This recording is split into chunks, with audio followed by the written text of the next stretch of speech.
আজকে আপনাদের সামনে তাজা খবর নিয়ে আসছি।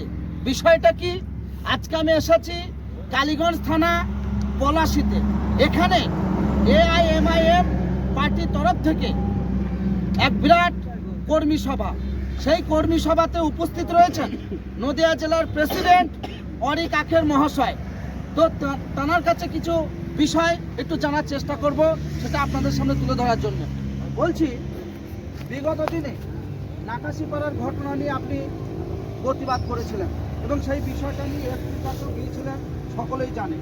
এবং তারপরে এই যে শান্তিপুরে মূর্তি ভাঙাকে কেন্দ্র করে এই বিষয়টা নিয়ে আপনি কি প্রতিক্রিয়া দেবেন?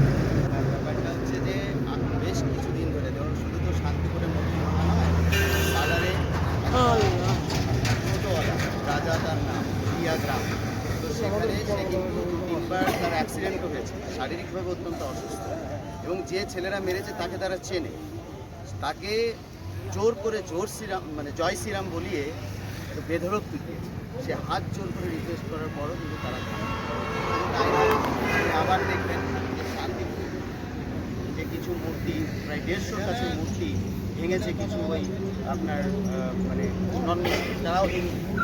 এখন এটা খুব পরিষ্কার, যেখানে আমরা অল ইন্ডিয়া মজলিসে ইত্তেহাদুল মুসলিমিন, যেখানে আসাদুদ্দিন ওয়েসি মানুষের অধিকারের কথা বলে, তাই না, সংবিধানের কথা বলে, যখন সমাজের উন্নতির কথা বলছে, আমরা যখন 5 দফার জন্য বেরোচ্ছি, আমরা বলছি আমাদের সুগার মিলটা খুলুক, আমরা বলছি কাটোয়া বল্লভপাড়া ব্রিজটা হোক, আমরা বলছি যে জোরানপুর হাসপাতালটা খুলুক, আমরা বলছি মাল্টি স্পেশালিটি হসপিটাল তৈরি হোক, আমরা বলছি খেলাধুলার জন্য যেখানে লিগ চালু হোক, সেখানে বিজেপি বারবার বা এই সমস্ত রাজনৈতিক দল কিন্তু বারবার মানুষের বিভেদের রাজনীতিকে নিয়ে আসছে। ওরা কিন্তু মানুষের মধ্যে বিভেদকে বাড়াতে চাইছে, বিভেদকে অস্ত্র করে তারা চাইছে যে তারা ভোটটা পায়। আমাদের কিন্তু অস্ত্র হচ্ছে এইগুলো, তাই আমাদের খেলাটা বিগড়ানোর জন্য এরা উঠে পড়ে না। কিন্তু শান্তিপুরে যে মূর্তিগুলো ভাঙার বিষয় নিয়ে যারা করেছে ঘটনাটি, একটা কথা খুব পরিষ্কার, ঘটনার পর আমরা এসপির কাছে গেলাম, এই যে ঘটনা যারা ঘটিয়েছে তারা কিন্তু এখনও আমার খবর পাওয়া পর্যন্ত অ্যারেস্ট পাইনি।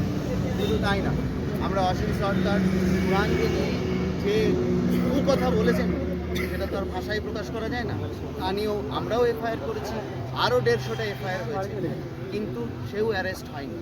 আপনার মনে পড়বে হয়তো যে 2012 সালে শুধুমাত্র মমতা বন্দ্যোপাধ্যায়ের একটা কার্টুন আঁকার জন্য একজন বিশ্ববিদ্যালয়ের প্রফেসরকে জেলে দেওয়া হয়েছিল, একদিনের জন্য সে জেলে ছিল।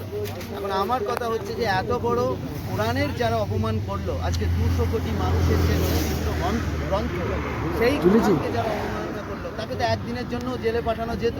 আমি কেন বলছি জেলে পাঠানো দরকার, আমি বলছি যতক্ষণ না আপনি এদেরকে জেলে পড়বেন, যতক্ষণ না আপনি এদেরকে গারদে পড়বেন, ততক্ষণ তো আপনি এদেরকে কন্ট্রোল করতে পারবেন। আবার এসে আরেকটা মুসলমানকে মারবে, আবার একটা মুসলমানের বাড়ি ঢুকবে, গিয়ে তার বাড়ি আর একটা ঠাকুরকে বলবে, এইভাবে সাম্প্রদায়িক উস্কানি ওরা তৈরি করবে। এটাকে দমানোর জন্য রাজ্য সরকারের যে এত দুর্ভাগ্যজনক